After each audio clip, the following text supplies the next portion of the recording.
तो आज हम भारतीय संविधान के भाग फर्स्ट के बारे में जानने का प्रयास करेंगे। भारतीय संविधान के भाग प्रथम में संघ और उनके राज्य क्षेत्रों के बारे में दिया गया है।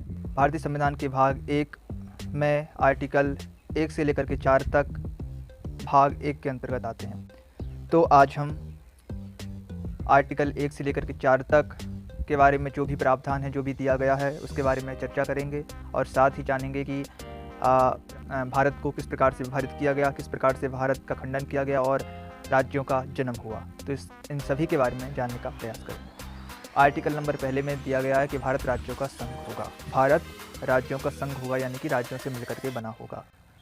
आर्टिकल 2 में दिया गया है कि कोई भी विदेशी हिस्सा, कोई भी विदेशी क्षेत्र, कोई भी अन्य देश जो भारत में सम्मिलित होना चाहता है तो वह आर्टिकल नंबर 2 के तहत भारत में सम्मिलित हो सकता है। नए राज्यों का प्रवेश और उसकी स्थापना के बाद आर्टिकल नंबर 2 में दिया गया है। आर्टिकल नंबर 3 में बताया गया है कि नए राज्यों की सीमा, क्षेत्र, नाम में परिवर्तन किया जा सकता है। और आर्टिकल नंबर 4 में बताया गया है कि आर्टिकल नंबर 2 और आर्टिकल नंबर 3 में अनुच्छेद 368 के तहत किसी प्रकार का कोई भी संशोधन नहीं किया जा सकता है। संशोधन करने के लिए साधारण बहुमत की आवश्यकता पड़ेगी। ये तो थे आर्टिकल नंबर 1 से लेकर के आर्टिकल नंबर 4, जो कि भारतीय संविधान के भाग 1 के अंतर्गत आते हैं। अब हम जानने का प्रयास करते हैं कि भारत का विभाजन किस प्रकार से हुआ। एक मामला सुप्रीम कोर्ट के सामने तब आया जब उसमें बताया गया कि किसी भारत के क्षेत्र को किसी भी अन्य देशों को स्थानांतरित किया जा सकता है या नहीं किया जा सकता है। तो आर्टिकल नंबर 3 कहता है कि उसकी सीमा, उसके क्षेत्रफल में परिवर्तन किया जा सकता है, लेकिन किसी भी भारत के हिस्से को अन्य देशों को स्थानांतरित करना हो तो ऐसा भारत के संविधान में ऐसा प्रावधान नहीं दिया गया है। इसके लिए हमें अनुच्छेद 368 में संशोधन करना पड़ेगा। फिर संविधान में 9वां संविधान संशोधन 1960 में संशोधन किया गया और भारत के क्षेत्र पश्चिम बंगाल को पाकिस्तान को स्थानांतरित कर दिया गया। भारतीय स्वतंत्रता अधिनियम 1947 में जो देसी रियासतें थीं, जो ब्रिटिश ने जहाँ भारत पर अपना अधिकार कर लिया था, उन्होंने भारत को सौंपने की मांग की, लेकिन जो देसी रियासतें थीं उनसे कहा गया कि आप या तो स्वतंत्र रहिए या फिर आप पाकिस्तान में स्थानांतरित हो सकते हैं या फिर आप भारत का अभिन्न हिस्सा बन सकते हैं। तो जिनमें से 552 देसी रियासतें थीं, जिनमें से 549 ने भारत में सम्मिलित होने का फैसला कर लिया, जिनमें से 3 रियासतें थीं, हैदराबाद, जूनागढ़ और जम्मू कश्मीर।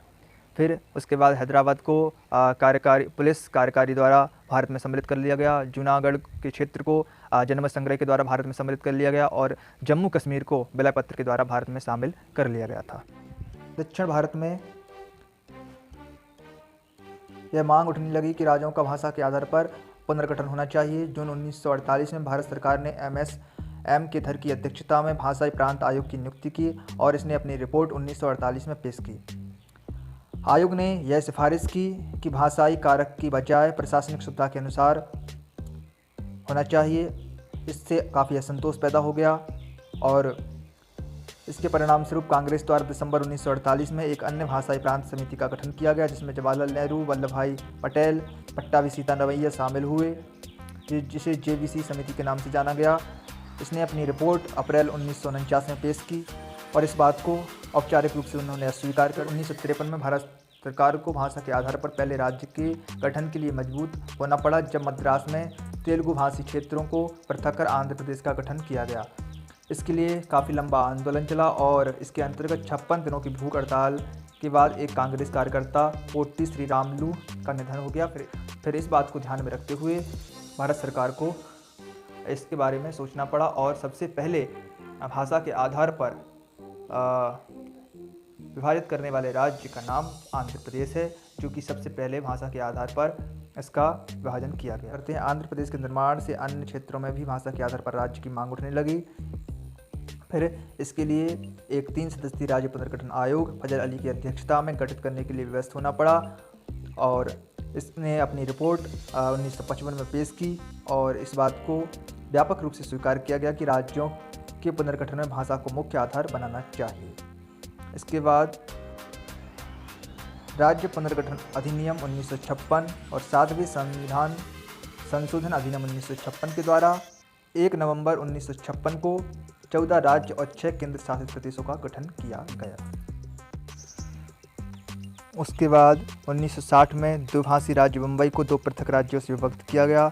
महाराष्ट्र को मराठी भाषी लोगों के लिए और गुजरात को गुजराती भाषी लोगों के लिए प्रदान किया गया और भारतीय संघ का 15वां राज्य गुजरात बना।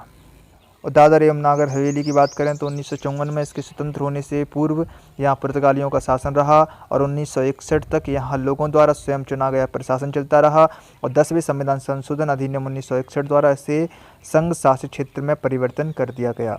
गोवा, दमन और दीप की बात करें तो 1961 में पुलिस कार्यवाही के माध्यम से भारत में इन 3 क्षेत्रों को अधिकृत किया गया। 12वें संविधान संशोधन अधिनियम 1962 के द्वारा इन्हें संघ शासित क्षेत्र के रूप में स्थापित किया गया और बाद में 1987 में गोवा को एक पूर्ण राज्य का दर्जा दे दिया गया और इसी तरह दमन और दीप को पृथक करके केंद्र शासित प्रदेश बनाया गया। पुडुचेरी की बात करें तो 1962 तक इसका प्रशासन अधिकृत क्षेत्र की तरह चलता रहा, फिर इसे 14वें संविधान संशोधन अधिनियम द्वारा संघ शासित प्रदेश बनाया गया। नागालैंड की बात करें तो 1963 में नागा पहाड़ियों और असम के बाहर के त्विंगसांग क्षेत्रों को मिलाकर नागालैंड राज्य का गठन किया गया। 16वें राज्य के रूप में इसका निर्माण किया गया।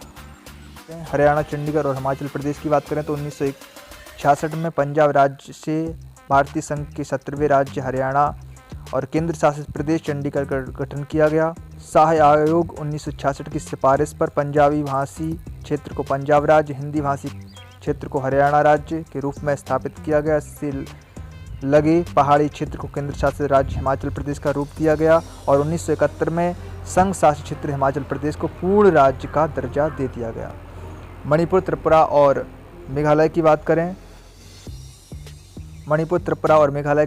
तो मणिपुर 19वां राज्य, त्रिपुरा 20वां और मेघालय 21वां राज्य के रूप में सम्मिलित हुआ। सिक्किम की बात करें तो 1947 तक सिक्किम भारत का एक शाही राज्य था जहां चोग्याल का शासन था। 1947 में ब्रिटिश शासन के समाप्त होने पर सिक्किम को भारत द्वारा रक्षित किया गया। भारत सरकार ने इसके रक्षा, विदेश मामले एवं संचार का उत्तरदायित्व लिया। 1974 में सिक्किम ने भारत के प्रति अपनी इच्छा दर्शाई और संसद द्वारा 35वां संविधान संशोधन अधिनियम 1974 लागू किया गया और सिक्किम को एक सह राज्य का दर्जा दिया गया और बाद में 1975 में जो 36वां संविधान संशोधन किया गया था उसके तहत सिक्किम राज्य को भारतीय संघ का पूर्ण राज्य का दर्जा प्रदान किया गया। मिजोरम, अरुणाचल प्रदेश और गोवा की बात करें तो 1987 में भारतीय संघ के 3 राज्य मिजोरम, अरुणाचल प्रदेश और गोवा, जो कि मिजोरम 23वां राज्य और अरुणाचल प्रदेश 24 और गोवा 25वें राज्य के रूप में सामने आए। फिर बात करते हैं छत्तीसगढ़, उत्तराखंड और झारखंड की बात। तो 2000 में छत्तीसगढ़ और 26वां राज्य बना, जो कि मध्य प्रदेश से अलग होकर के बना और उत्तराखंड उत्तर प्रदेश से अलग होकर के 27वां राज्य बना और झारखंड बिहार से अलग होकर के 28वां राज्य बना। तेलंगाना की बात करें तो वर्ष 2014 में तेलंगाना राज्य आंध्र प्रदेश राज्य के भूभाग को काट करके भारत के 29वें राज्य के रूप में अस्तित्व में आ गया। इस समय भारत में 28 राज्य हैं और 8 केंद्र शासित प्रदेश हैं। अभी भारत में 28 राज्य और 8 केंद्र शासित प्रदेश हैं। दमन, दीप और दादर एवं नागर हवेली को दोनों को मिक्स करके एक केंद्र शासित प्रदेश बना दिया गया है। जम्मू कश्मीर को भारतीय राज्य से हटा करके केंद्र शासित प्रदेश बना दिया गया है। इसलिए भारत में अब 28 राज्य और 8 केंद्र शासित प्रदेश हैं।